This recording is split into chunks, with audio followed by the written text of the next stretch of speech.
All right, ladies and gentlemen, let's start with the next session.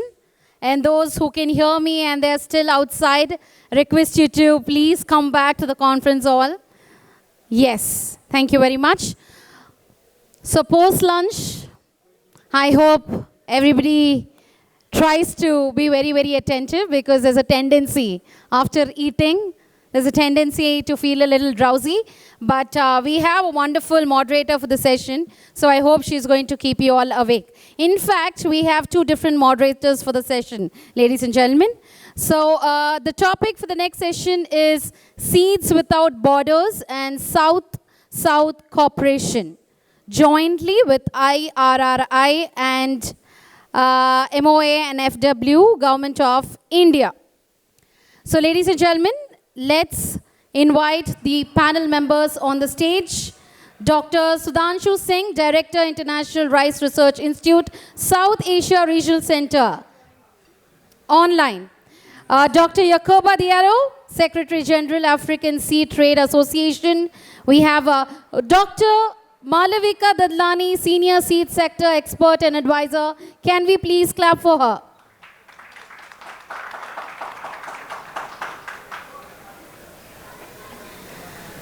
Dr. Damaris Aking Odeni, Theme Lead and Genomics Scientist, International Corps Research Institute for the for ICRISAT. Okay. And let's invite Dr. Mansoor Das on the stage, please. He is a Principal Scientist, Global Head, Seed Systems, ICRISAT. Dr. L.V. Subbarao, ex-Principal Scientist, IRRI. Everybody please clap for him, louder. Yeah. The moderator for the session will be Dr. Vikas Singh, Regional Breeding Lead, International Rice Research Institute. Everybody, let's welcome him with a round of applause. Thank you. And like I said, we have two moderators. We have Dr. Swati Nayak, South Asia Lead, Seed Systems and Product Management, International Rice Research Institute. Can we please clap for the entire panel and two of our moderators? Thank you very much. So the room is open for discussion. Thank you very much. Well, I can see a lot of people are enjoying their lunch still. And welcome to all the delegates in the room. I hope you had a good lunch and amazing discussions over the last 2 days, 1.5 days to be precise. So, hello everyone. I'm Swati. I work with International Rice Research Institute. I'm a scientist in seed system. And I would like to give a little backdrop why we are hosting this session on Seeds Without Borders and South-South Cooperations. I was in Indian Ministry of Agriculture with our respected Joint Secretary Seeds, and we were having a discussion. And then he advised me, Swati, you have a beautiful model called Seeds Without Borders, which is operational, started with primarily public sector entities and institutions across the border to ensure that, we have a joint recognition of each other's data around varietal evaluation and expedite re-release of different modern varieties. And in that, there are already several Asian countries over the period of time have become the member, but there is no African countries yet in that. So there is a significant opportunity for intercontinental collaborations across different countries, not just India, but all other Asian member countries versus Africa. And why not we create a kind of awareness and we ensure a discussion is happening around that through India-Africa Seed Summit. So we took this opportunity ahead and we thought that this is a platform where a lot of stakeholders are there. And of course, Dr. Yacoba himself representing AFSTA and entire community of institutions and stakeholders. And we have been talking around this, and we want to really institutionalize it, welcoming at least few member countries from Africa to onboard Seats Without Border vehicle as a formal onboarding. And we will be discussing the opportunities further. But let's break the ice and let's create an overall awareness and discourse about the topic. So. Having said that, our session plan will be 4-5 components. I would like to welcome for our keynote remark from Dr. Sudhanshu Singh. He is our director for ERI South Asia Regional Center, which is located in Varanasi. Many of you may be knowing it. It proudly hosts one of the world-class infrastructure around speed breeding in rice, which has set up the protocols for many more to come across the globe. And it has a significant interventions around seed system trials and various research, and it hosts first ever Secretariat for Seeds Without Borders. It is a policy innovation signed by 9 countries and moderated by ERI, but expanded beyond rice with multiple crops.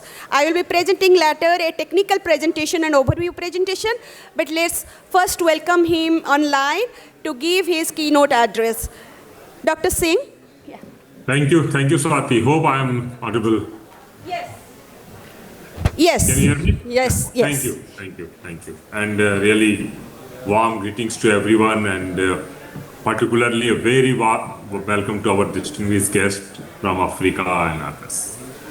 And I'm really pleased to join you for this India-Africa Summit 2025 in Hyderabad. And I'm really sorry I must be there in physically, but due to some urgent meetings, I have to join virtually, and which I'm really missing the grand opening first day as well as those discussions.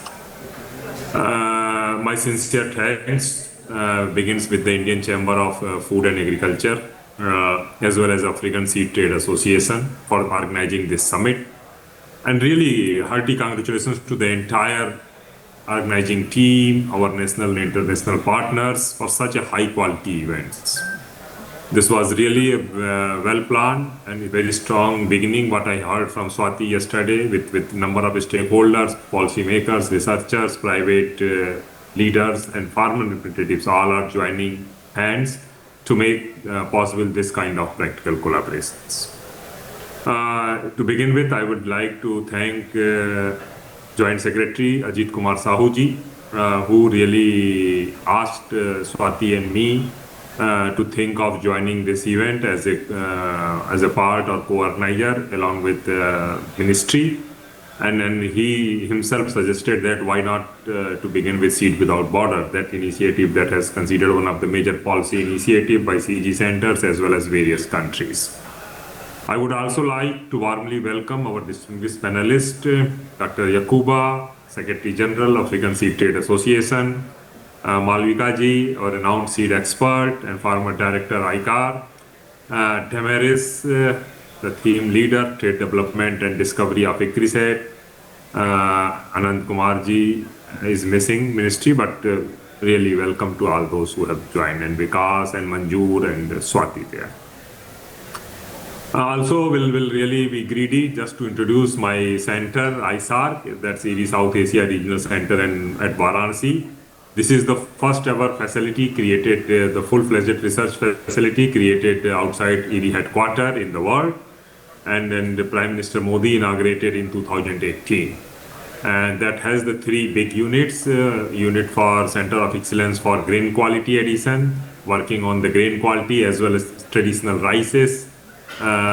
Second one is the capacity development, under which South-South collaboration is an important part. And then Center of Excellence for Sustainable Agriculture, where we really work for innovative science and scaling also. And this center, though we heavily focused on high-end science, but we are equally working on a scaling part and reaching to the farmers' field with more than 2 million farmers in last 10 years, 8 years we have reached, either through project or directly. And our labs are also one of the NFBL accredited lab, first of its kind in Eastern India.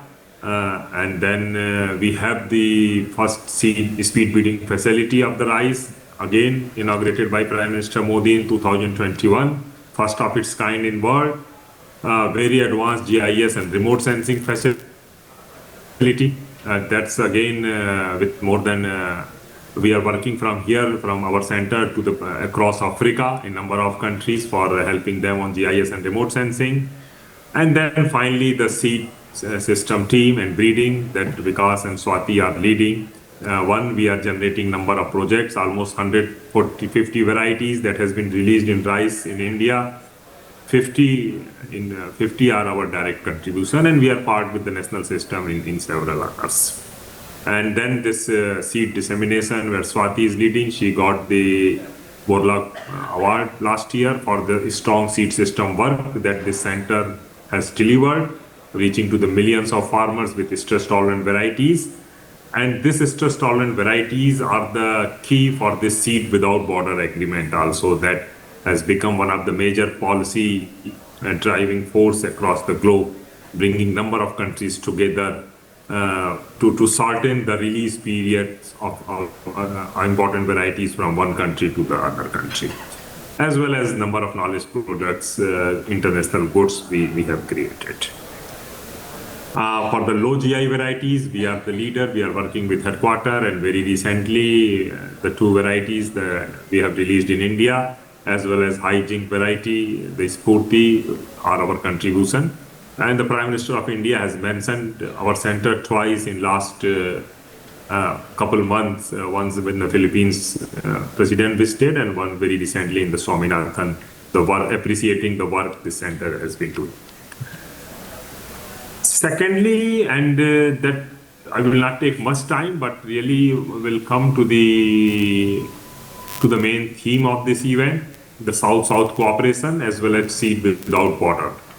The South-South cooperation is one of our important mandate. We are working very closely with ICRISAT, where we have joined the ISCA initiative. We have worked with the World Bank for organizing number of trainings as well as capacity development initiatives for Africa, and our labs are also, we are training the students and scholars who are visiting to us. Some of the innovations that we brought from India to Africa, for example, one of the app, Seedcast app, that Swati and we developed for the Odisha has been released in Tanzania. The GIS initiatives that has I mentioned, the rice or satellite-based crop monitoring that we are working in 5 countries in Africa from here, in helping the specific targeting of these crop and varieties. Beyond this, we are also working in number of capacity development events. We organized last year the National Seed Congress, where a number of participants from Africa visited, and we also discussed the strengthening the seed system in Africa. Coming to this seed without border, that's really is the heart of our work at ISAR. EV is coordinating this seed without border policy, and with secretariat type of services, and we are working very closely with Ministry of Agriculture, Government of India, which is the host institution for this, as well as other countries, and Swati is leading this initiative. Since its inception, we have played a pivotal role of Seed Without Border. And with very brief history, stress-tolerant, rather flood-tolerant variety Swarna Sub-1 that was released by IRI was a very transformative variety that can survive under flood even more than 11 to 12 days or 14 days of completely submerged under the water. And under this TRASA project, we were trying to release in Bangladesh, take it to the Bangladesh, and then the Agriculture Minister, Motia Chaudhary, we still remember that she was very keen to take this variety from India to Bangladesh, being the flood-tolerant varieties, and naturally the system of the scientists and all, they informed them this can't be done so quickly, because there is a system that will take at least 4 or 5 years of testing to get a variety from India released by the system in Bangladesh. And she asked a very simple question that from the scientist in Bangladesh, that if a variety is doing really great in one side of the fence, tell me a single region, why won't it do the same in the other side of the fence? And that was the genesis of Seed Without Border, where with a strong support from Bangladesh Agriculture Minister, then Secretary India, Secretary Bangladesh agreeing, India and Bangladesh signed this agreement. And later Nepal and then other countries of South Asia, as well as number of countries from other Southeast Asia also joined. And the last workshop we organized in 2022 in Bhutan, where African participants also joined. And lastly, I will take only one example or two examples of the success.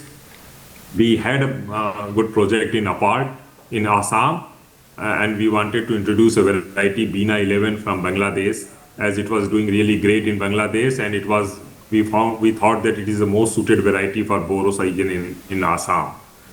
After initial resistance, we were successful to getting it released in Assam in 2018. And within 2-3 years, it has become one of the top variety in Assam.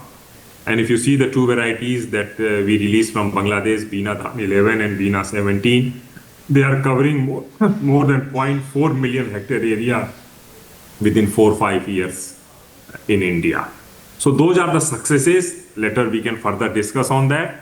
But with this, I would really again congratulate the stakeholders as well as organizer to bringing this very important policy initiatives into the picture. That has a tremendous scope, taking it to the other crop, other varieties, and the number of other countries also. Thank you again for that. May I request for the slide deck, please? I just want to give a very brief overview technical presentation so that the delegates over here are aware about the different provisions and features of Seeds Without Borders policy, which is existing, and we were talking about it, and how it is acting as a vehicle for South-South cooperation and building in collaboration in the seed sector. So, next please. Yeah. All right. So maybe I'll start here.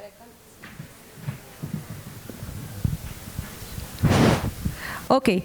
So why it matters? Seeds Without Borders. As the name says, we want to bridge the boundaries of science, especially through the seed sector collaboration. We all know the importance of crop varieties. A single important breakthrough product, if released and available in the seed system, can significantly increase the productivity as well as create opportunities for smallholder farmers. It is just not an agri-input, it is a full-fledged product, and it is one of the most low-cost standalone technology for the smallholder farmers. So in these scenarios, when in past decades, climate-resilient varieties were norm, emerging market needs are looking for many more improved varieties. Like if I specifically talk about rice, we are talking about low GI, high protein, biofortified rice. We are talking about many more dryland crops in which there are very less improved varieties, and we need more improved varieties of millets and pulses, and all those varieties have a significant potential. So seed is critical, and hence this, it becomes more important that these improved varieties reach to the farmers in a timely manner. At the same time, different institutions across multiple countries invest significant resources in R&D to develop one breakthrough product. If I give example of rice, and it will be applicable for many major cereals as well, that 6 to 7 years of time is taken in conventional breeding, and then there are national testing networks, then there are notification and release processes. So a decade is gone by the time it reaches to the market. We talk about varietal turnover, but in actually, since the selection processes and breeding it starts, it's really quite old by the time it just enters to the seed chain. Then breeder seed production, foundation seed productions, and then making available TL and certified seed productions, that takes another few years. So imagine the amount of resources those are needed to breed a single breakthrough products. At the same time, when public investment is going into it, are we really capturing the return on investment? No, that's why R&D also becoming a matter of concern over the period of time. And how can we reduce those multiple duplicative efforts? Because different countries share similar agroecological conditions. And sometimes with evolution of civilization, globalization, the market demands are also similar. Or there is a more collective trend also to accept what kind of varieties, what kind of grain quality, nutritious products, or some other traits. So there are some of those strong commonalities or overlapping requirements. But is it needed that every country, every other institutions reinvest, duplicate resource investment in R&D? No, probably that is not needed, provided we have this science diplomacy in place and it is doing a collective goodwill for the overall welfare of the globe. So that's the whole noble essence of this concept of Seeds Without Borders, when we think that if a breeder sitting in Bangladesh can breed a promising high-jinc variety, why can't it be accessible to India or vice versa?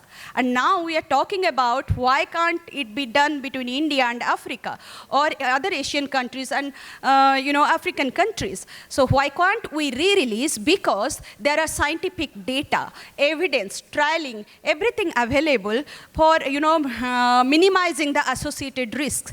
Yes, adaptation testings, post-factor release evaluations are always keep on happening, because we also, after releasing so many varieties, we don't know how the market is going to behave. That risk is always there. Then phytosanitary measures are always there in every country to test all kinds of risks. So why all these provisions are in place? It is very good. It's a resource, it's an optimization strategy that we exchange this kind of existing registered, data-driven, evidence-backed germplasms or varieties or hybrids which are available in the system. Next. Next, please. Yeah.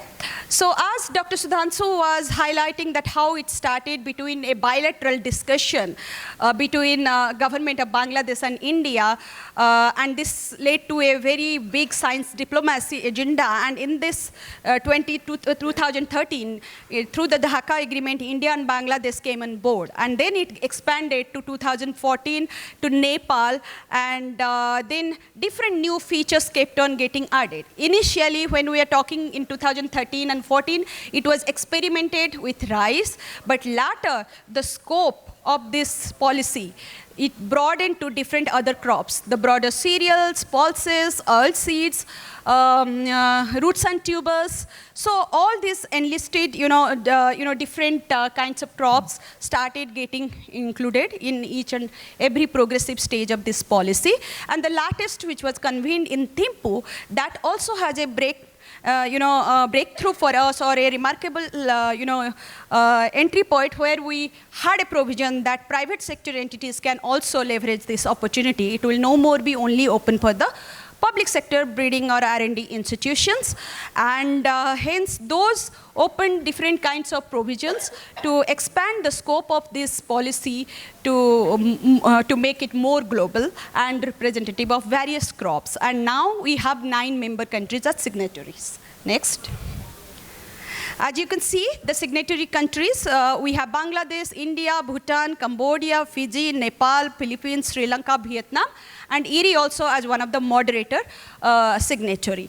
And then we also included some of the observer countries, first time in the Thimphu event when it was happening, and that welcomed Indonesia, Laos, and African countries, as you can see, Burundi, Ethiopia, Kenya, Madagascar, Mozambique, Tanzania, Uganda, and Zambia into the group. And in order to make anyone the member signatory, they have to serve at least for 1 year as an observer country, and that needs to be agreed by existing member countries. So they were invited to become the observer countries.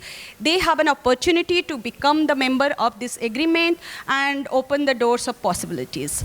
And we also have been working with various international donors to support the cause, this movement, which is for global welfare. Thank you.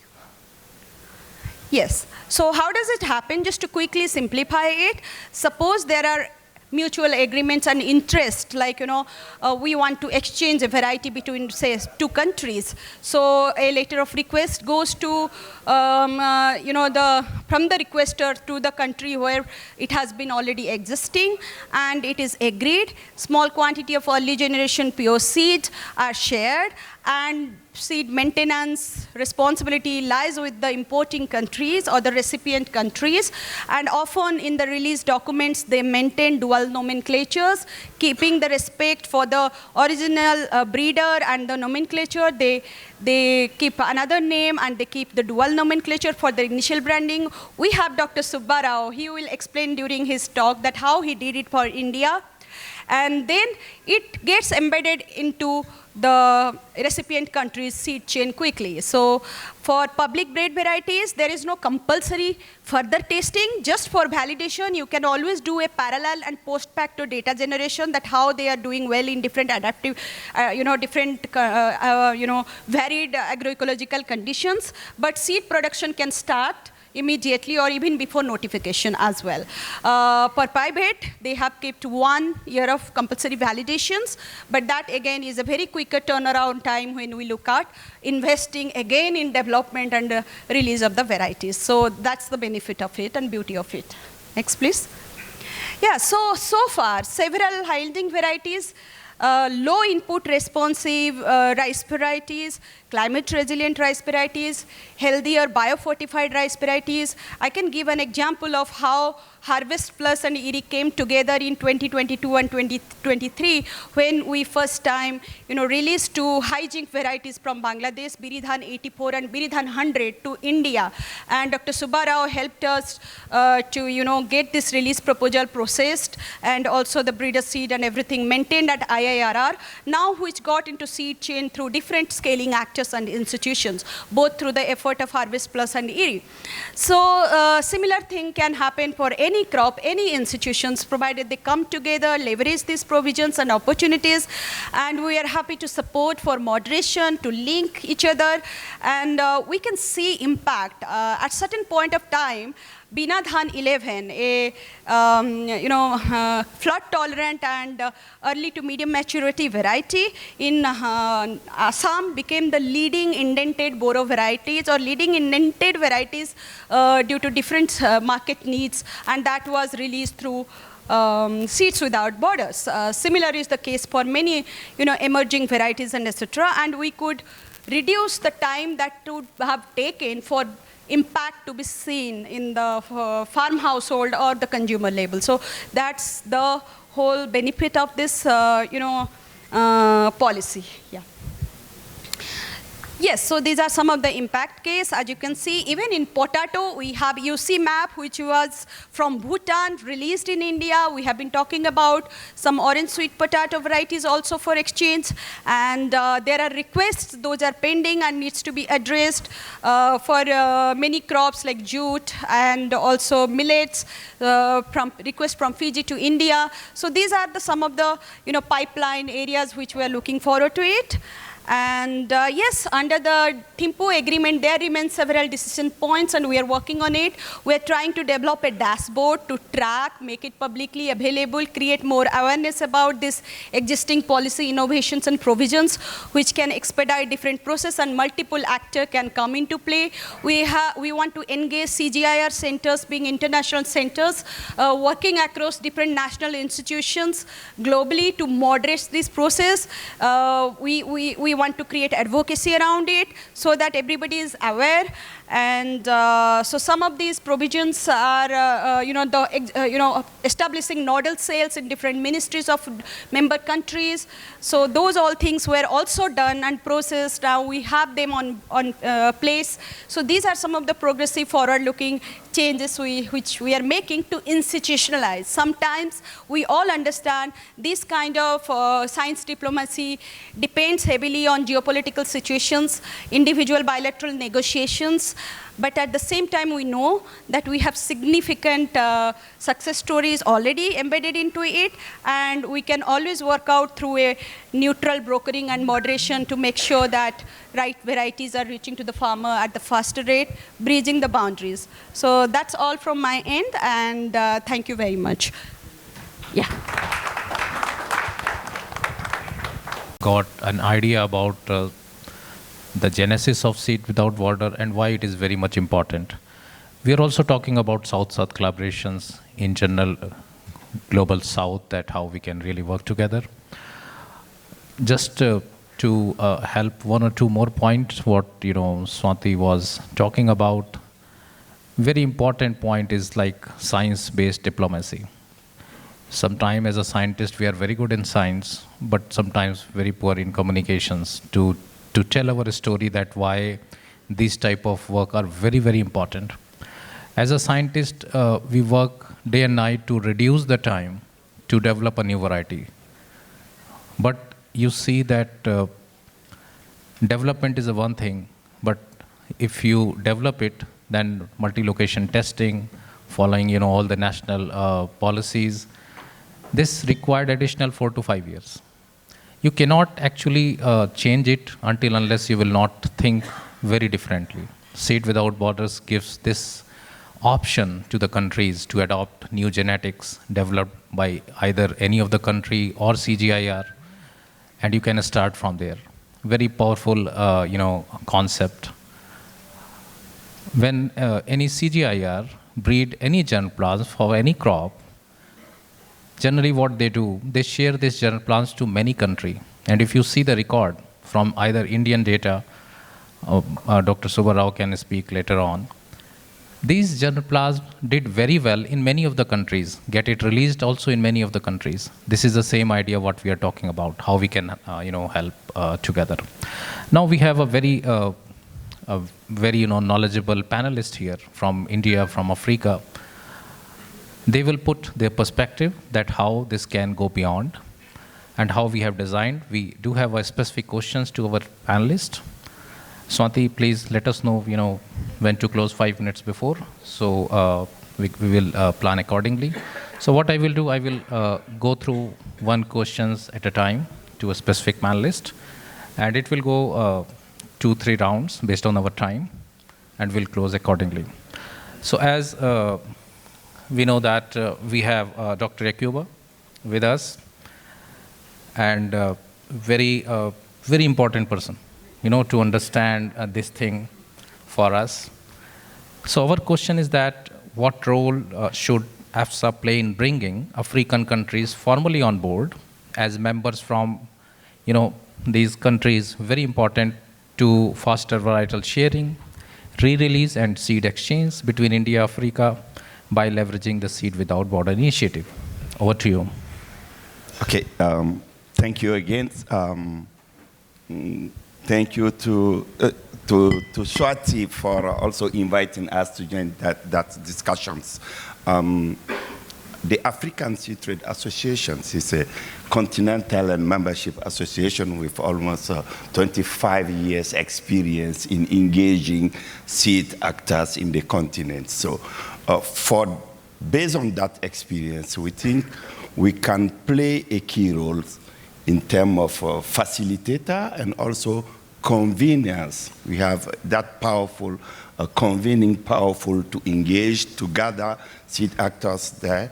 So we think from the private sector and also from the public sector, including the NGOs in the continent, we can be able to engage them to support in this Seed Without Border initiatives. So to expand the scope in different countries and engage more partners in the system.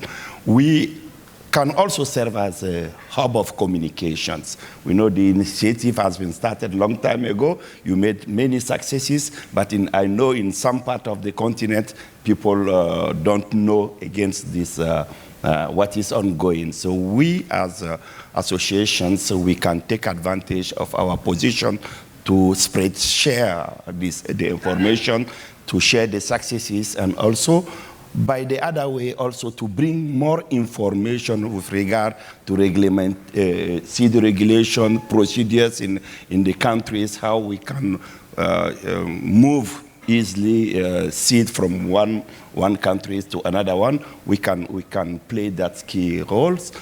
Another roles we think we can also do is to build the public-private partnerships to engage in this initiative. We can leverage on what we have already doing with the CGR centers and the breeding institutions. So we have two consortiums. One we call Cereal and Legume Breeding Consortium, where we have breeding institution and public sector together developing varieties and transferring this variety to the private sector. And we have another one with World Vegetable Centers, we call African Vegetable Breeding Consortium. These two initiatives also can be put on the table and support what you are already doing. We do a lot of in policy advocacy and also support working with the regional economic communities and the African Union to push the harmonization process.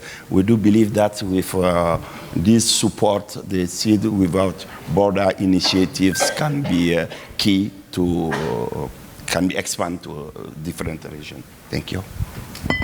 Wonderful idea, and definitely all these discussions shall be very much helpful to bring the Seed Without Border initiatives to many of the countries. So I will come back another for second round. Thank you so much. Dr. Damaris, no, I will move to Dadlani madam first.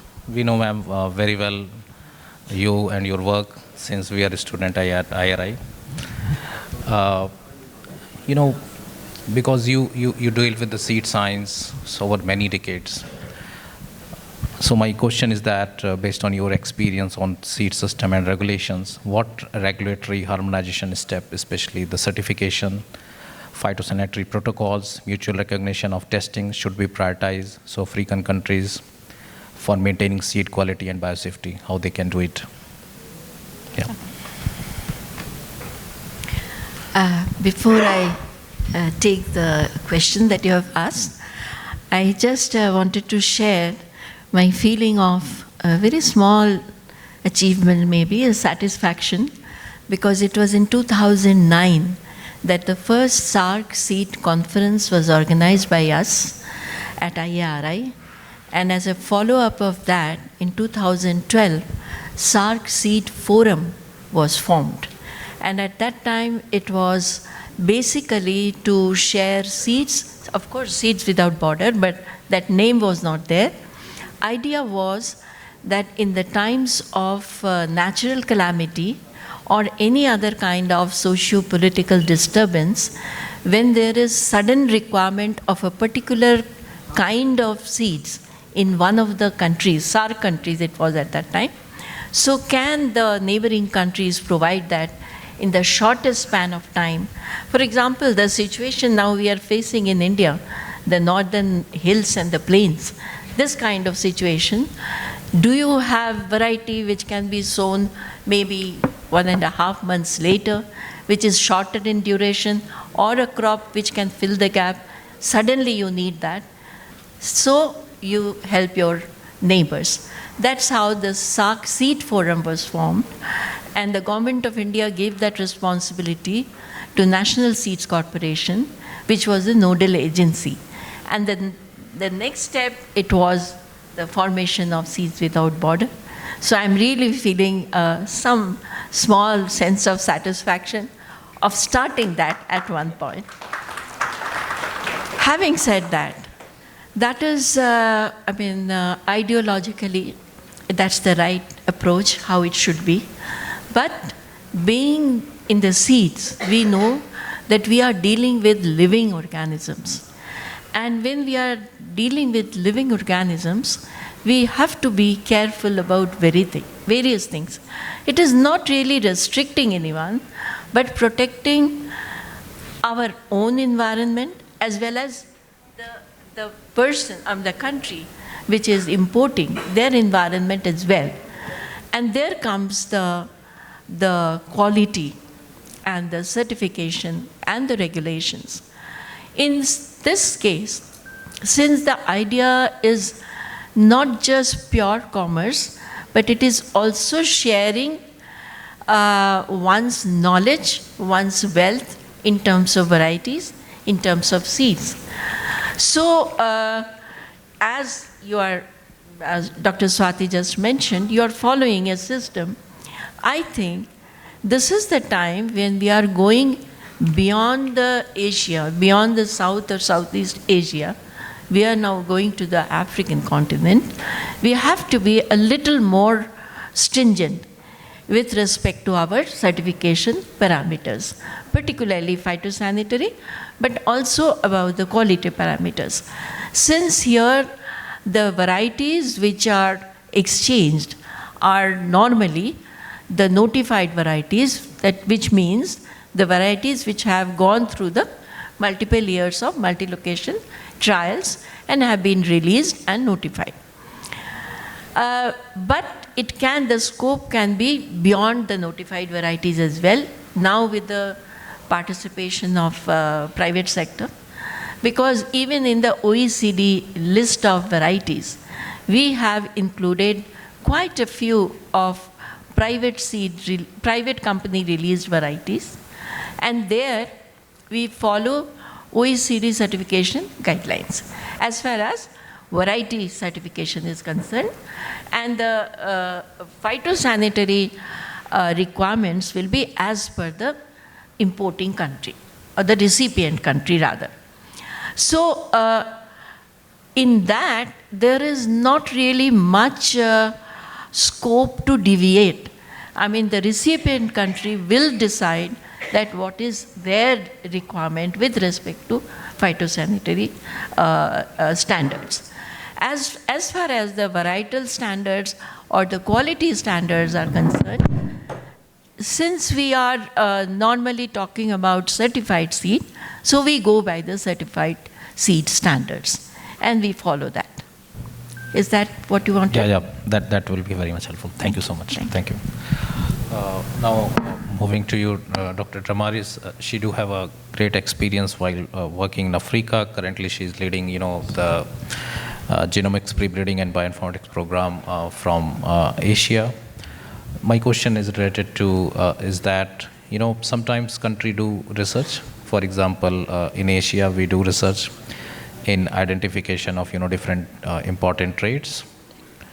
How these type of research shall be helpful, for example, our partners in Africa, if suppose they do have a different, parameters for the trait of interest.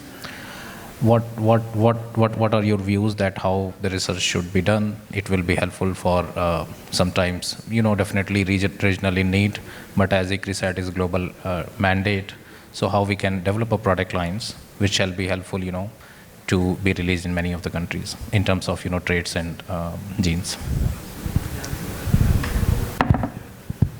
Yeah, thank you. Thank you for that question. I think in terms of sharing knowledge or sharing facilities across different countries to enhance, I guess in this case, to enhance seed utilization, there are so many ways that it can be handled, and I'll give a few examples that we are currently using at ICRISAT. So one good thing about advanced technologies is that they are quite shareable. And also, if I give example of different agroecologies between Africa and India, there could be similarities. And there's a lot of, currently there's a lot of environment characterization that has taken place across the world, actually. But to give an example of some of the work that has been done within ICRISAT, so we do different characterization of environment, but we also do characterization of crops, we do characterization of different aspects of growing the crop and releasing the variety. And so we have data sets that we can compare across, let's say, different regions of India and different parts of Africa, and we can then group the environments together to be able to know which crops will perform good where, so that once you've done a certain trial in a certain region that you know groups together, you can make a recommendation for release elsewhere. And granted, it might be, the similarities might be less across the continents, but there's much more that we can learn within specific regions that would be useful. Now, as ICRISAT, you know, what these kinds of studies, once we've done them, are shareable. So that's one way that we can use the knowledge that we have to enhance sharing of germplasm or seeds across different regions. But I think one of the ones that I'm going to stress much more is one that I'm involved in as a genomic scientist. So we develop a lot of advanced tools that you can use, for example, in this case, you know, tracking varieties that have been released. And these tools, once they are developed, you can use them across the globe for the same crop. And so, for example, what we've done with all of our mandate crops is develop toolboxes that can be used to track varieties that are released. Now, this just enhances confidence. So, for example, you know, if you're talking about Seeds Without Borders, you want to be able to track, you know, this seed has been moving around for the last, let's say, 10 years. You should be able to track where it came from, because it's important for the person who originated that seed also to be able to be acknowledged, but also to be able to go back, you know, if there's something you need to improve, to be able to go back and say, okay, this is where it started, this is how it was done. We are able to go back and enhance those facilities. But at the same time, we also offer training. We develop protocols that can be used across the world, and then we offer training that enhances, you know, you've been very successful in Asia with the Seeds Without Borders. How was it done? How can it be done better? How can we invite our counterparts from Africa to come and learn what has been done here? At the same time, there are quite a number of very efficient and interesting technologies that have been developed in Africa. And we work in both regions, so we can offer training for teams from Asia to go to Africa and learn. So there's cross-learning across the different regions. Just recently, we also launched the South Asia Hub for breeding resources support, and this ensures that everyone working together with us in this region is able to access any of the tools that we've developed. And it starts right from experimental design, breeding support, you know, how are you able to enhance the different seasons, not seasons, but the different generations for developing your varieties, what facilities can you access, and also for genotyping, are you able to access what has been developed, the skills that have been developed for one crop and transfer it to the other. So yes, in a nutshell, those are the ways that, you know, as an organization, an international organization, we can help enhance the utilization of seed across different countries and across different regions. Thank you. Thank you, Damaris, for, you know, putting the, you know, perspective of how environmental data can be helpful to prioritize the product lines. At the same time, building capacity, the innovative tools shall be helpful. So I will come back with, you know, a few more questions. Moving to Dr. Dar, you know, definitely you worked very well time in the case of rice, and you did, you know, a lot of work. So would like to understand more about that. You know, when we proposed the Seed Without Water initiative came into being, and how IRRI has contributed to shaping and steering this initiative from inception. You can give some, you know, highlights from day one, because you are, you know, with us that time. Yeah, thank you, Vikas. I can probably take you to those discussions and meetings where this idea was generated. I don't know if there was any earlier idea or thought about such policy intervention, but it was IRRI when we had a project, Strasa, where, fortunately or unfortunately, we had a target of releasing varieties and also reaching to millions of farmers. So it, the idea was to fast track the adoption, and also for that matter to also fast track the release of the varieties. And when we know the regulations from different countries have different requirements for release, and sometimes, people get really annoyed when things do not move and releases get delayed and all. And that was also directly impacting our milestones which we wanted to achieve. So the discussion started whether or not we could have a common, platform where varieties could be released, which are released in one country and could also be released in different countries. And we were talking about, we were working on, flood-tolerant rice and drought-tolerant rice that point of time, and flood, which is very common in India and Bangladesh and also in Nepal. So that was the first thought how this idea was designed. But then there was also another fact that we have common, similar ecologies within these countries, and whether there is a need to really invest in breeding for developing products for these ecologies, separately in these countries. Can we have a common platform where varieties could be, developed with one investment, and that could be also leveraged by other countries. And third point, which Dr. Dadlani also mentioned, was about some situations when there is an emergency of, seeds or any calamity where you urgently need seeds.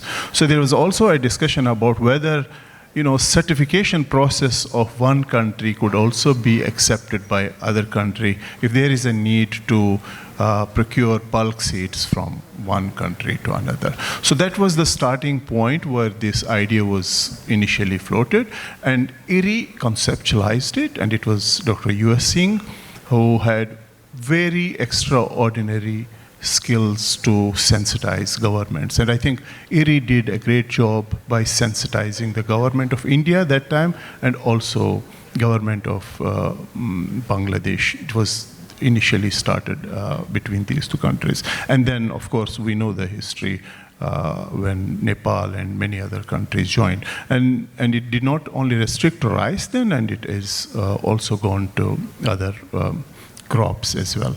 So of course the contribution from IRRI is historic, and it's a milestone that we would have never imagined that would happen.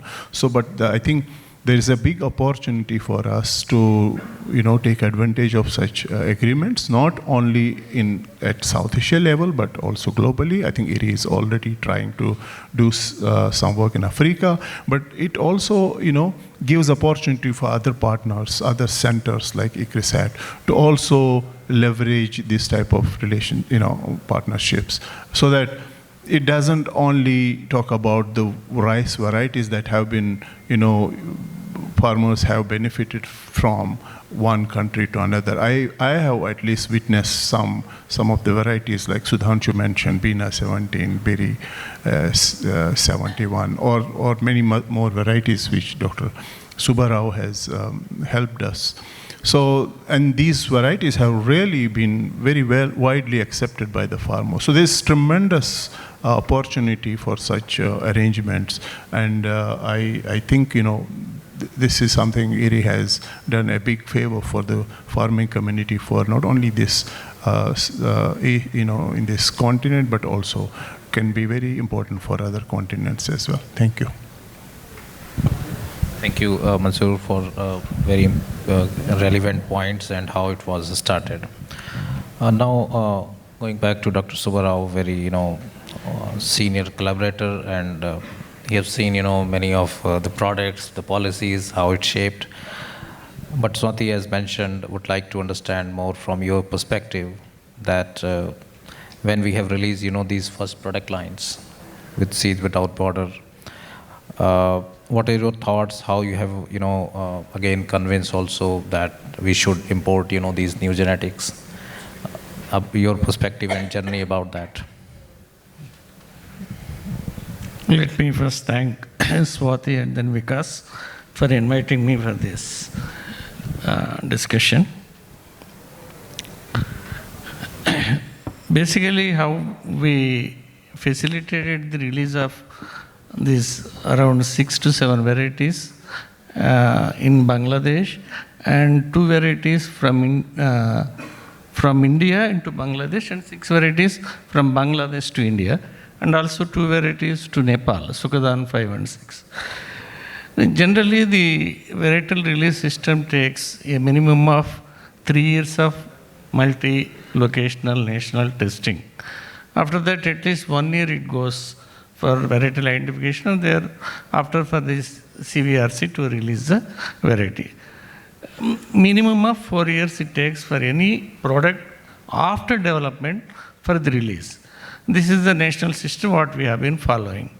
Here, these well-established varieties, some of them are for Boro, some of them are for lowland ecosystem, and some of them are with high zinc, and these Sukadan 5-6 are for drought tolerance and all. So this climate resilience material is already well developed, it is ready on the platter. Readily cooked food is available. And when such things are available, why not we take the advantage of that situation and then release in the other countries, member countries, as Swati has mentioned. Earlier it was tripartite agreement between Nepal, Bangladesh and India. Anyway, science should not have any boundaries or borders. But as Madam Dilani mentioned, the importing countries' phytosanitary situation or conditions should be satisfied when we are importing a foreign material.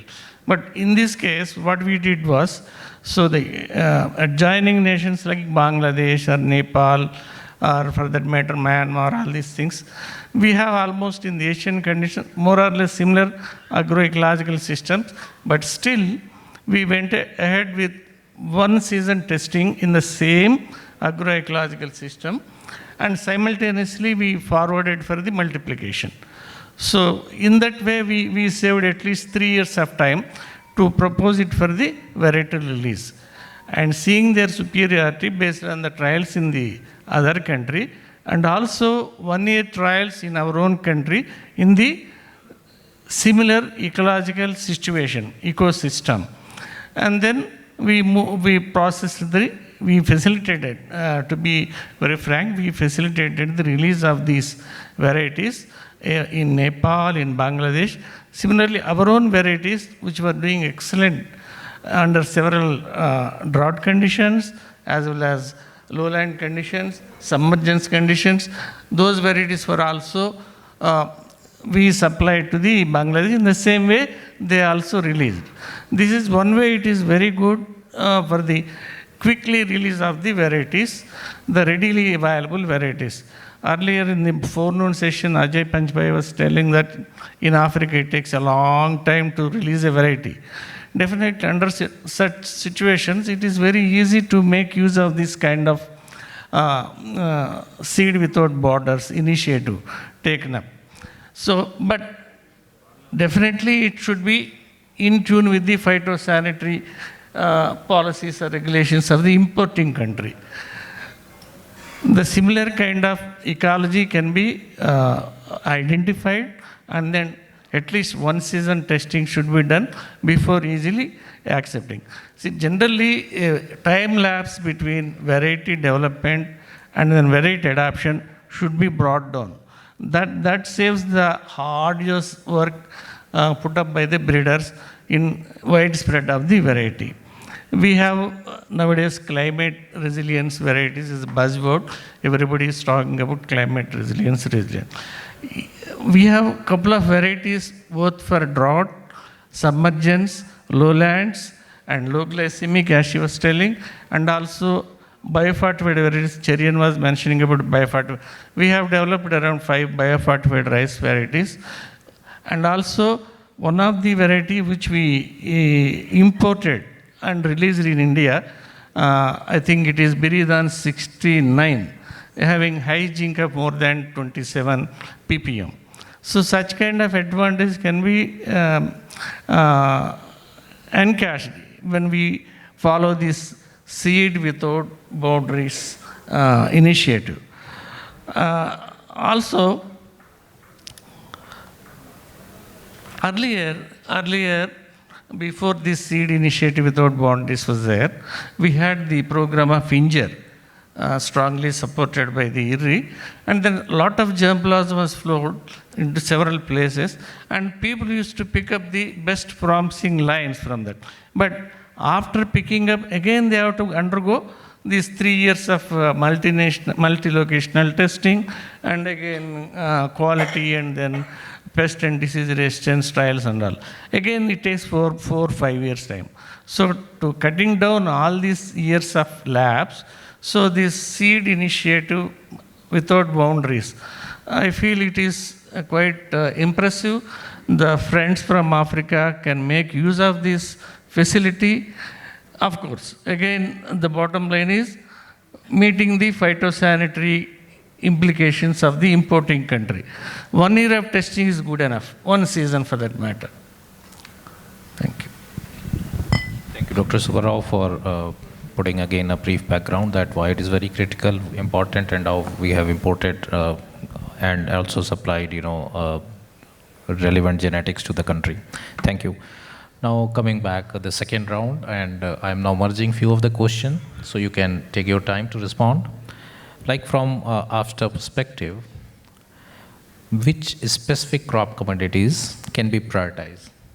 You can see based on the country's perspective, like rice, cereals, legumes, climate resilient varieties, vegetables.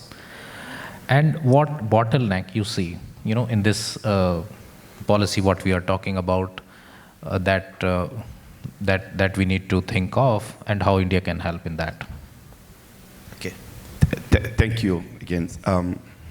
Africa is a big and diverse in terms of agroecology, in terms of culture, in terms of food and diet habits. So there are so many crops can be classified as priority. You started by rice.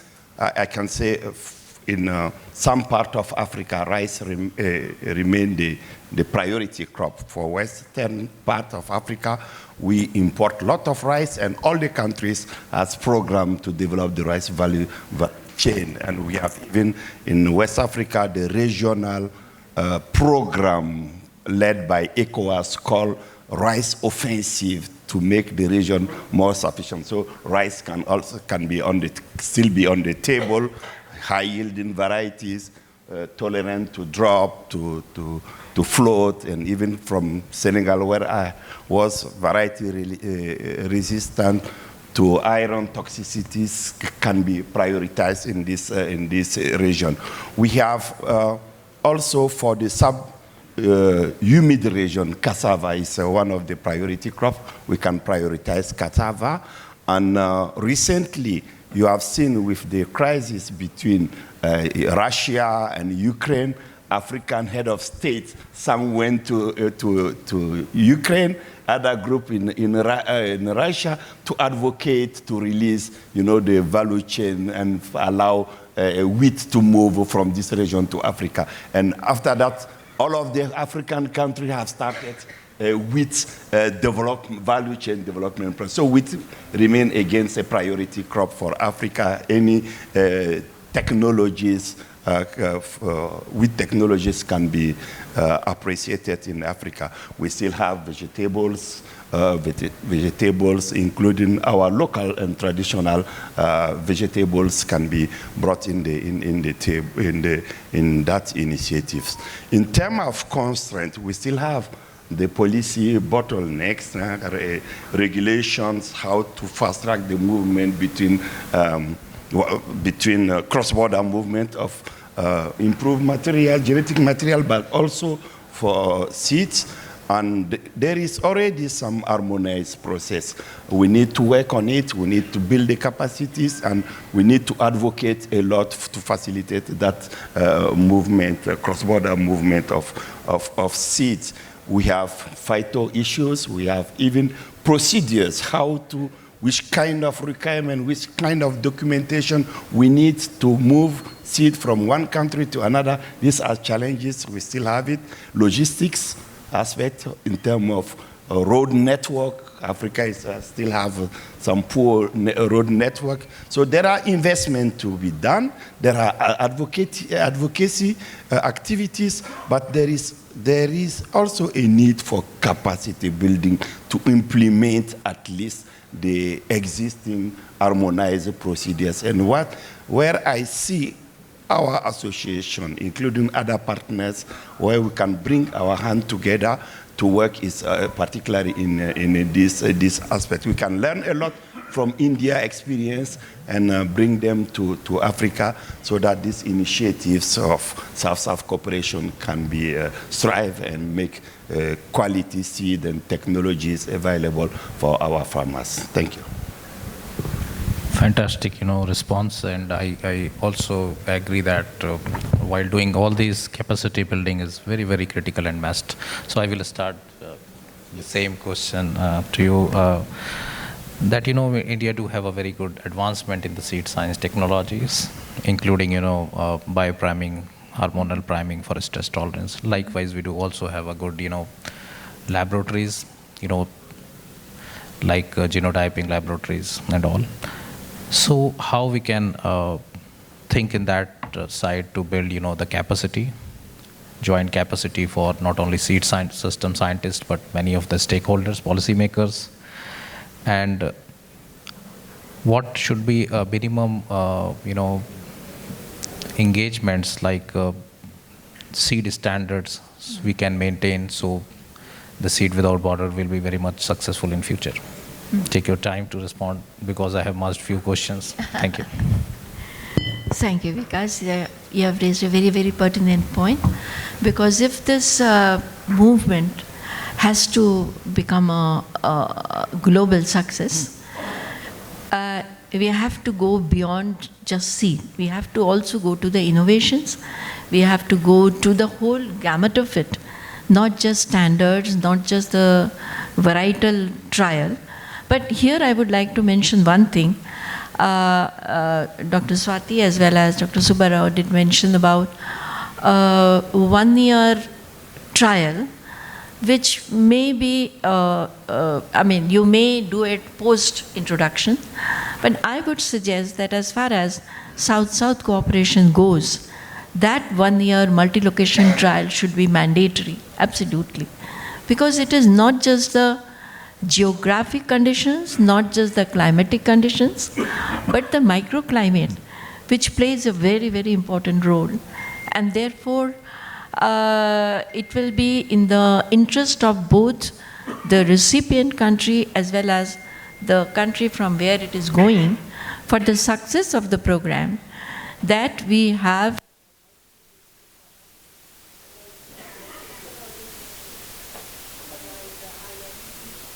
and number two, if there is any susceptibility to any new pest or diseases or even the abiotic condition,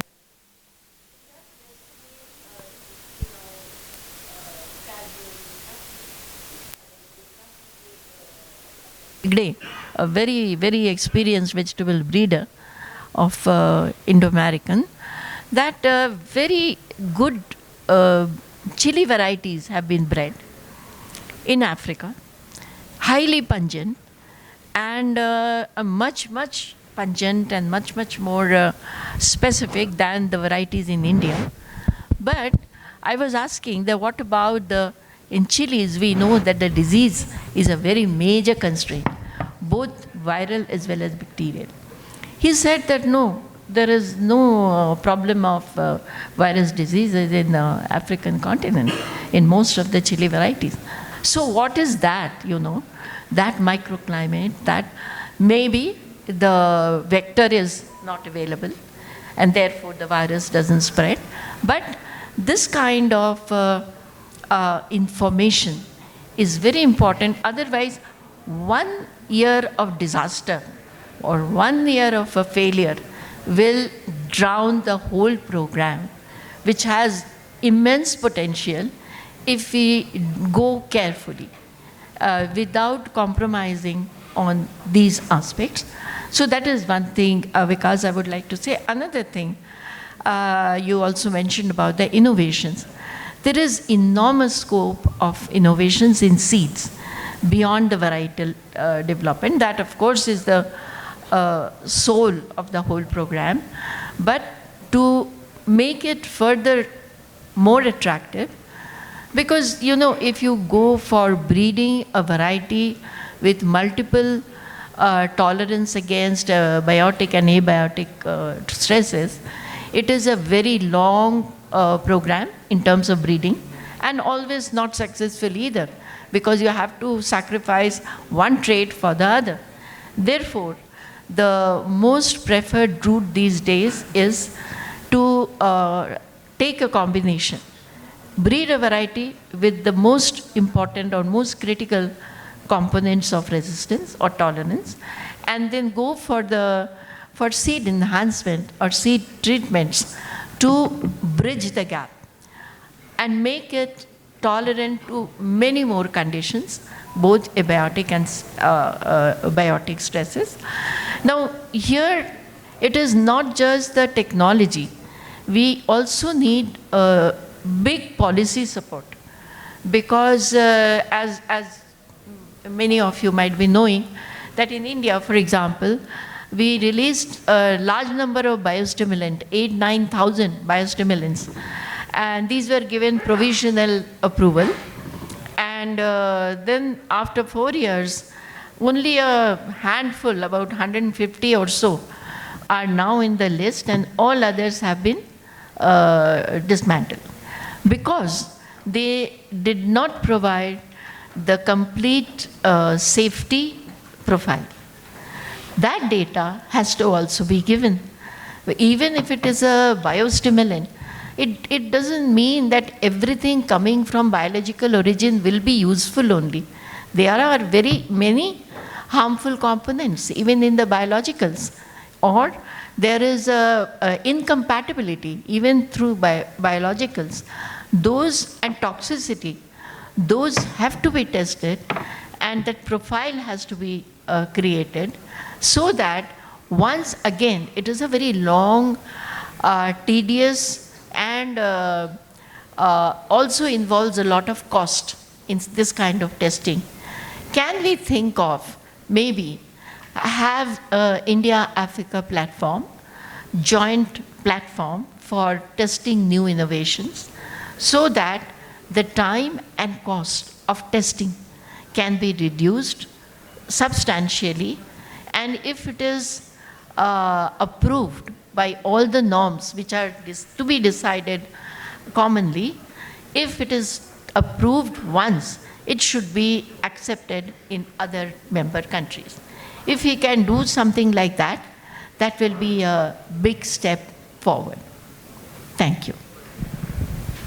Thank you, ma'am, for putting, very important perspective. One thing is that, as we mentioned about the mandatory testing for industry, that actually should be included for all the products, because a very important point raised. If any of the country imported a genetic material, released it, and later on they found susceptibility for many of the diseases, it will lose the trust actually. And no doubt, yes, the testing platform for many of the compounds will be very much helpful to release the materials. Thank you, ma'am.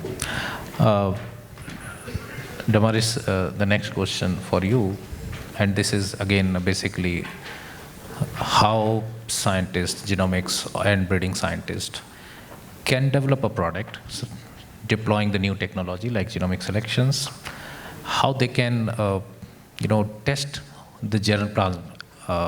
I'm asking the context of CGIAR programs to as many as countries,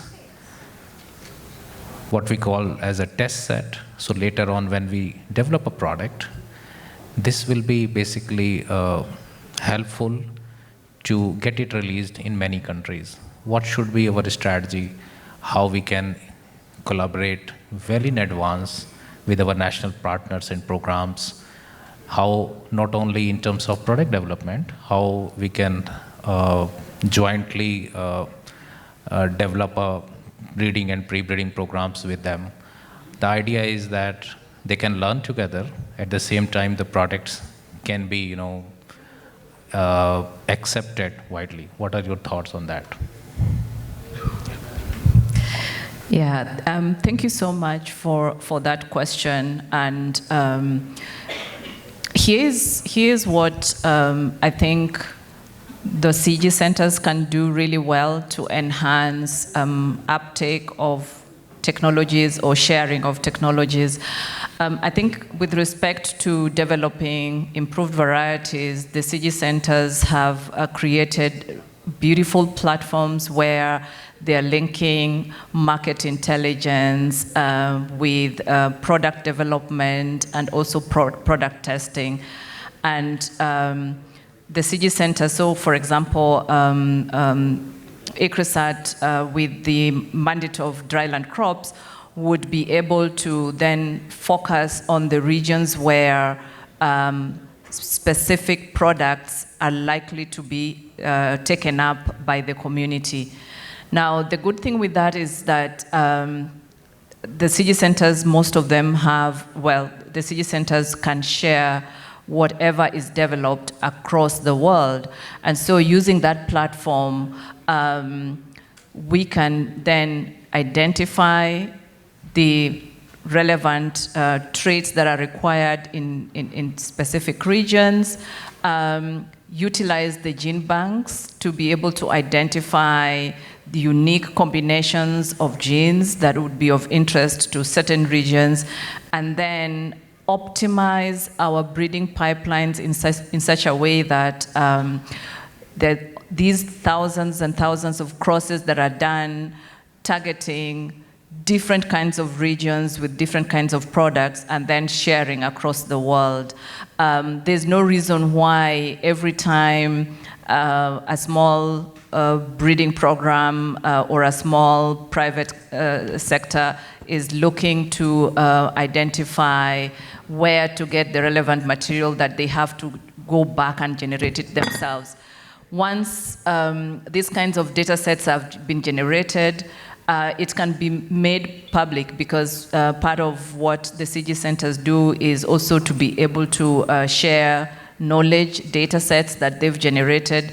And so the CG centers can create a platform where all the necessary or the required pre-breeding material has been generated for certain target regions, are made publicly available, and then facilitate the process of sharing and also encouraging or recommending the most likely environments where certain crosses are likely to be successful.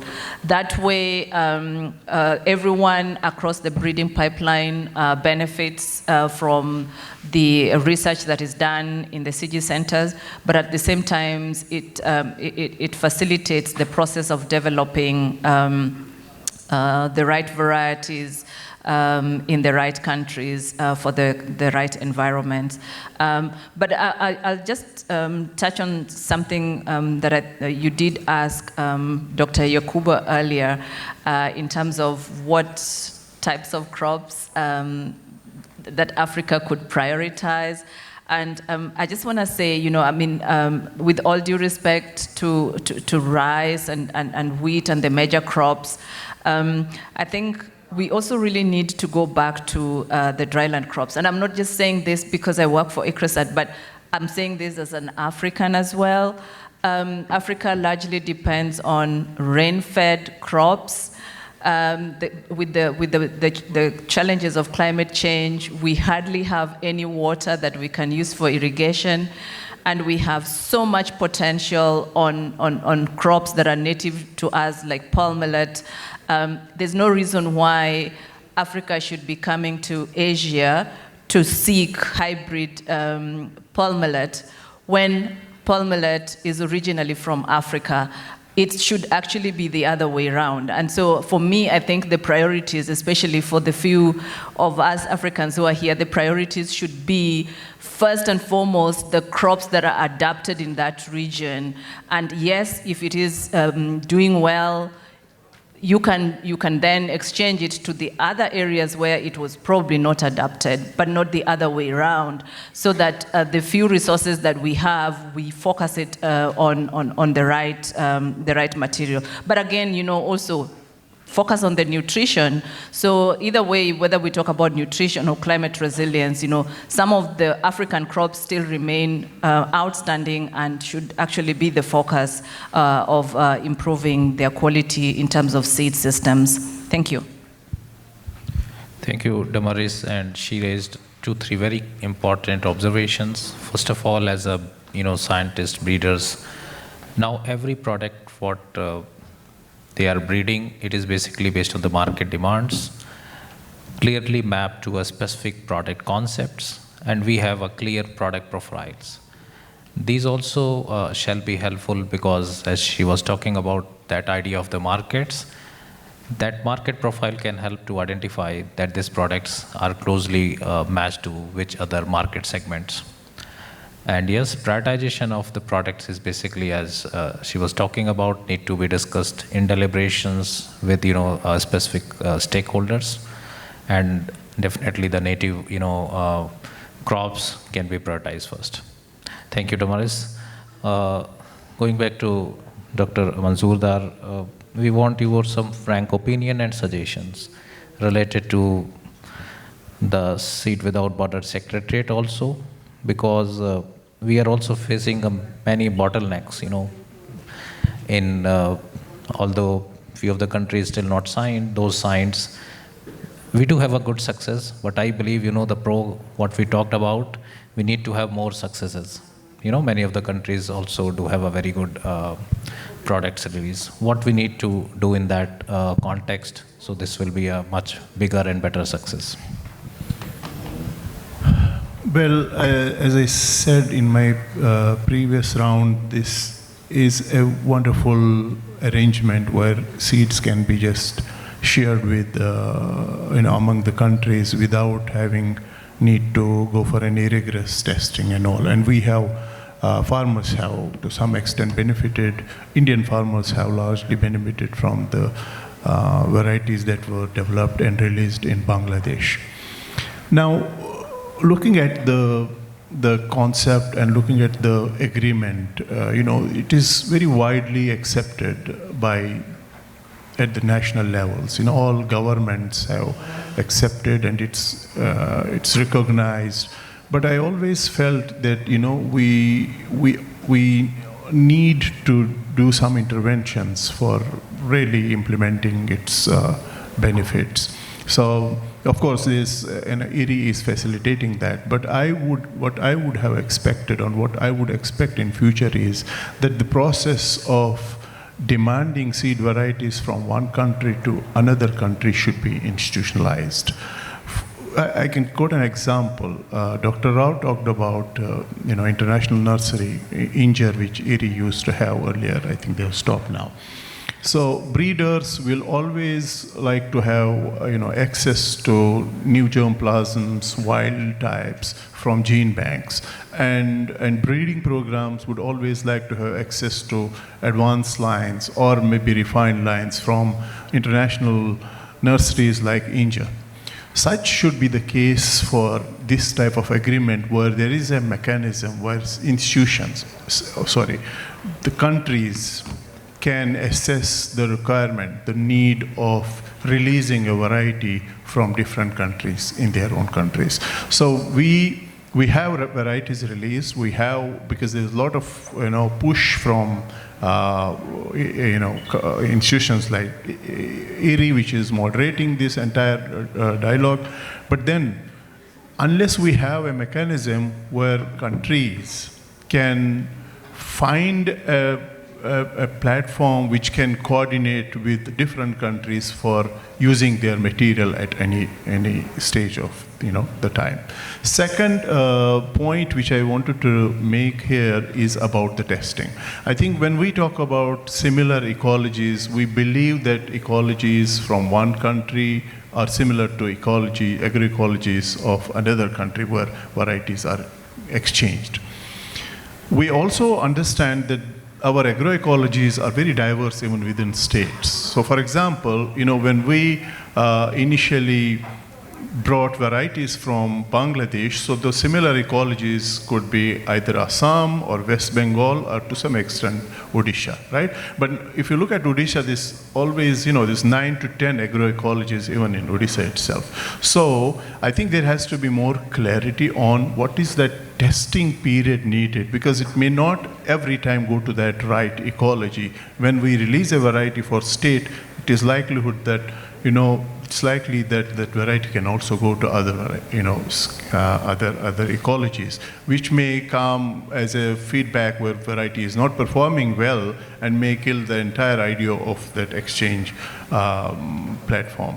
So probably, I have heard from Swati that this is 1 year testing needed, whether it is needed for those ecologies which are similar to each other or those ecologies which have some variation.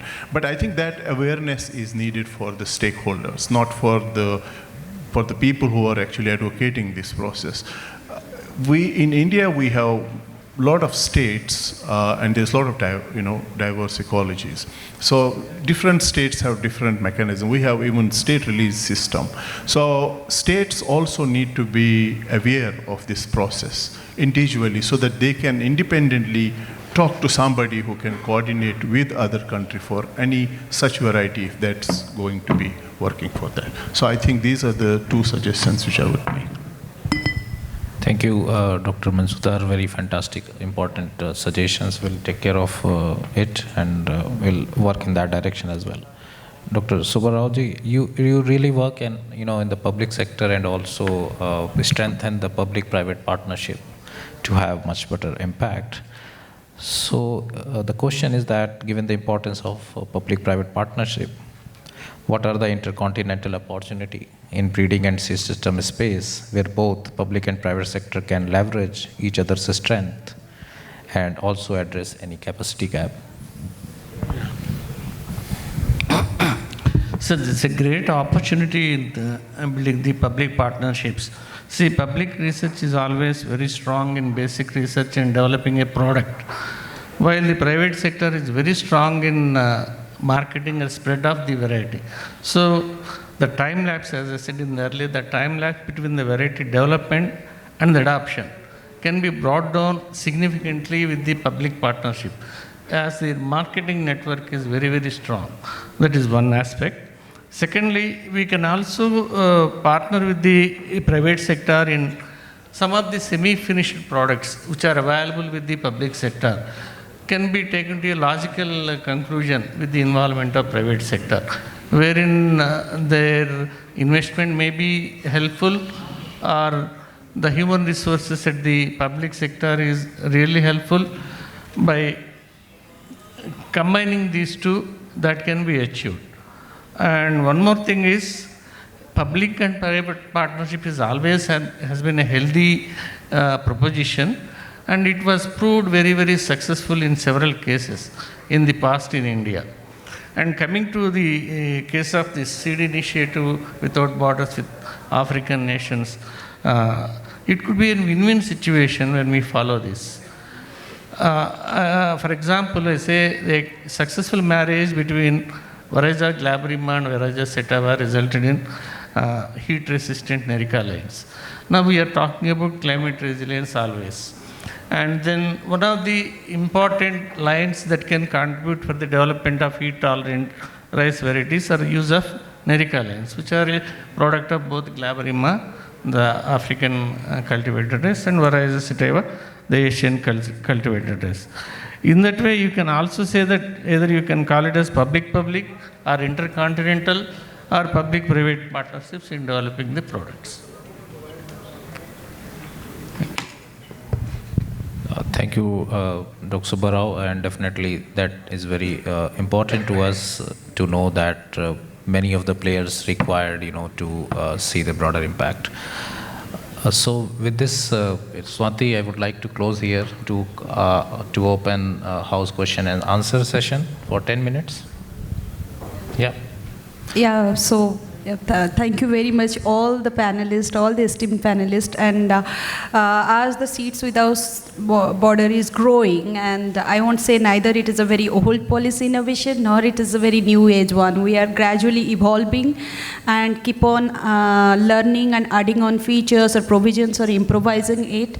And there lies a lot of memories in with the experts who are sitting, who were practically involved in all those things, and there remains the future opportunities. So we have all the representations over here. Now maybe for 5 minutes, we open it for any kinds of comments, inputs, queries. You want to know more about it? Yeah, please. Yes, sir. Can someone help for Murliji, can you give the mic? Yeah.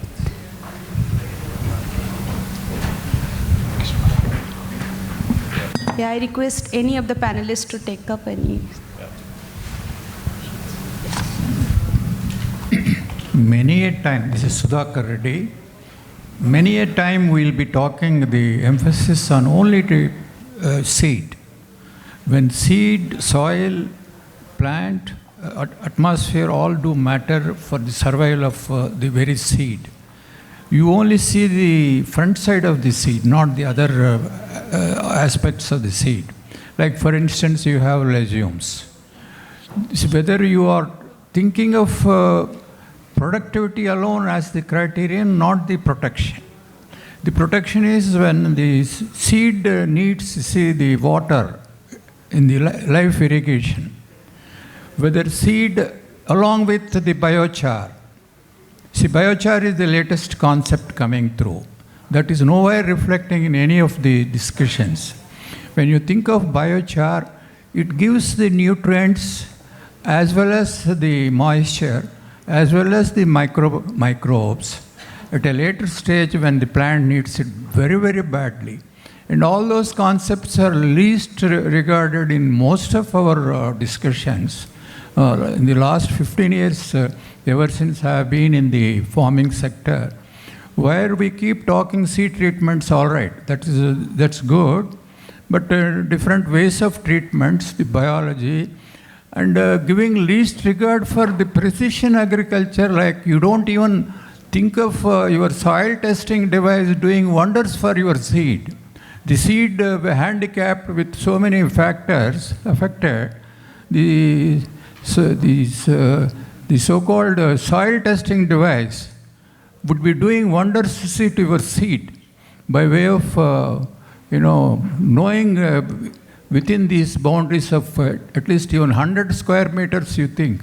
You have so many variations, you see, in the soil, the plant ecosystems. So please think on those lines. Without giving regard only to the production, even protection aspects also have to be thought over, like the adjuvants and the accelerants. Give emphasis to those things. Thank you.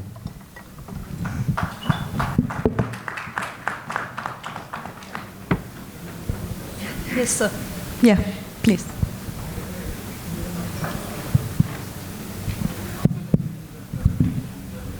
So the breeding activities of different crops should remain with the government breeding program and let the private sector focus on the requirement of the material which is required in the country. Because scientists have their own limitations in knowing the requirement of what is required in the country.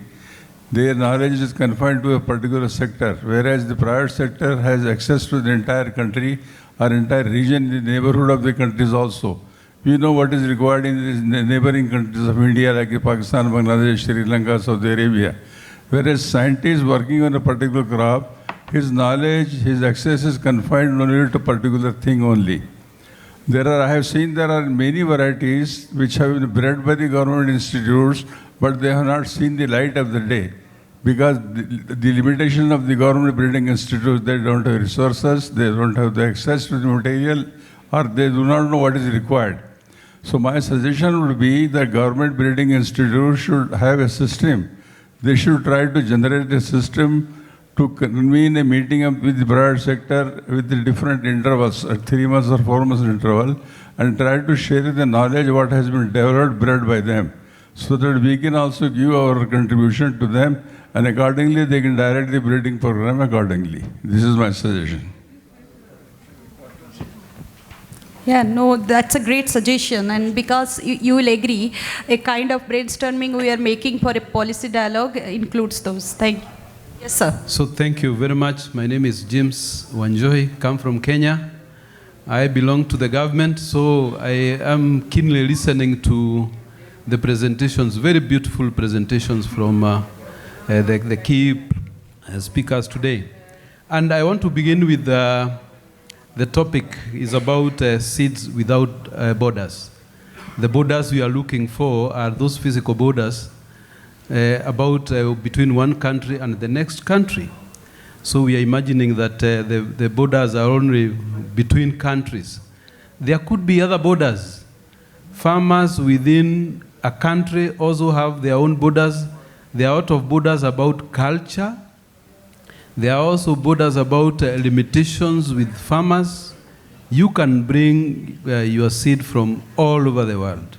But there are some other borders that are still closed, and in terms of adoption of those very good seeds, you can be sure that they'll not be adopted to if we still have mindset, if we still have probably the issue of costs, and many other borders that are surrounding our farmers. The issues of capacity.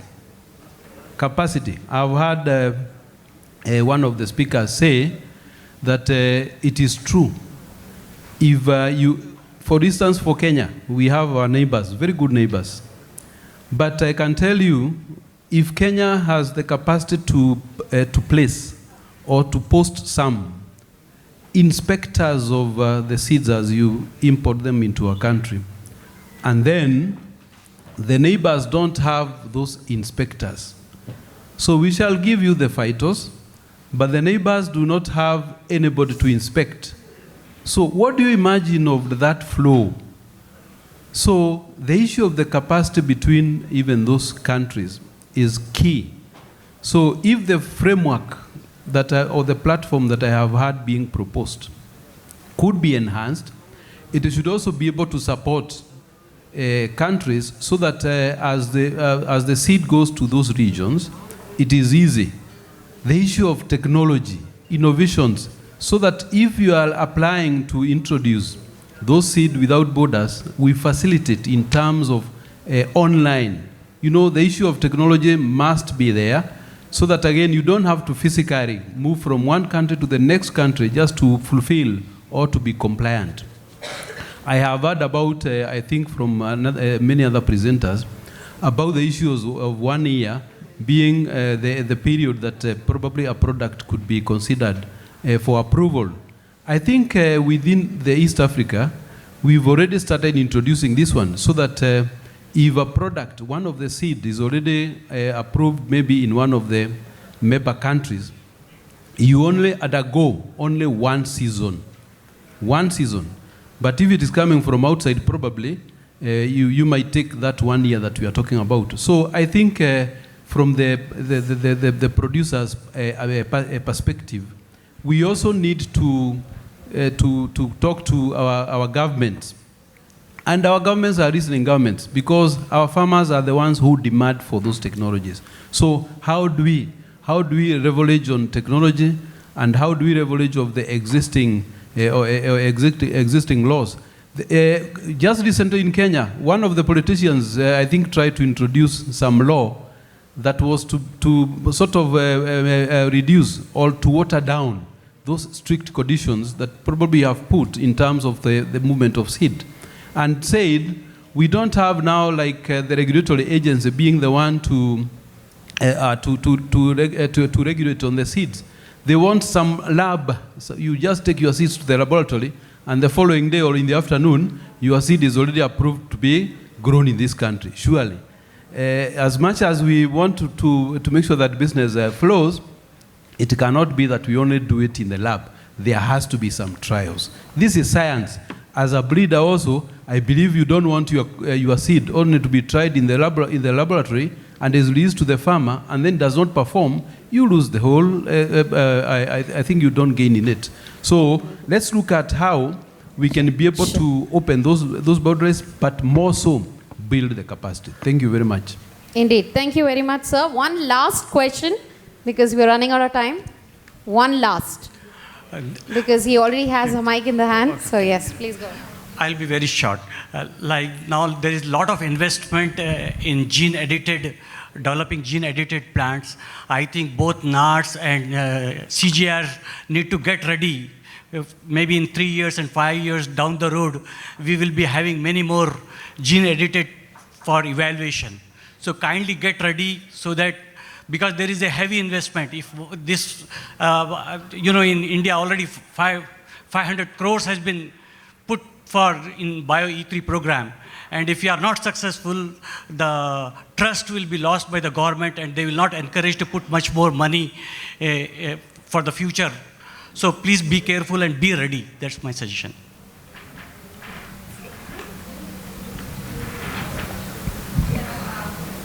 Thank you very much, and all the panelists and my colleague, Dr. Bikas, and all the delegates. And I would also like to thank ICFA and AFSTA for organizing this event. We were only a session organization as ED, but then this entire program has been splendid. So thank you very much. Over to you. Thank you very much, madam. So yes, can you please clap for them? I know that was a very long session. Yes, never-ending discussion regarding the topic. So I'd like to request Mr. Arish to please come up on the stage to give the mementos to our esteemed panelists. Let's start with Dr. Sudhanshu Singh. Oh, sorry, Yakoba. Mr. Yakoba. Dr. Yakoba Diallo, Secretary General, African Seed Trade Association, AFSTA. Huge round of applause. Dr. Malavika Dadlani, Senior Seed Sector Expert and Advisor. Please keep clapping, ladies and gentlemen. Yes, thank you. Thank you. Dr. Damaris Eshing Odeni, Theme Lead and Genomics Scientist, ICRISAT. A huge round of applause.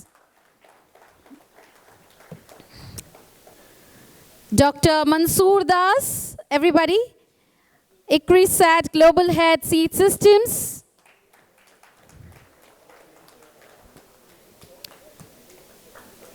Dr. L.V. Subbarao, ex-principal scientist, IRRI. Huge round of applause, everybody. Please keep clapping. And finally, we have come to our moderators, Dr. Vikas Singh, Regional Breeding Lead, International Rice Research Institute. Keep clapping. Thank you. And last but not the least, Dr. Swati Nayak, South Asia Lead Seed Systems and Product Management, International Rice Research Institute. I request all the panel members to join us for a group picture.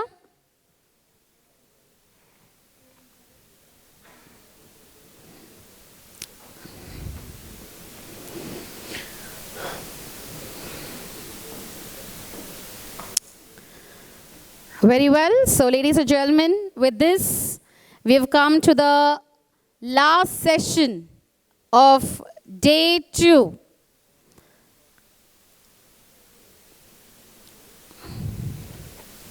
Thank you very much.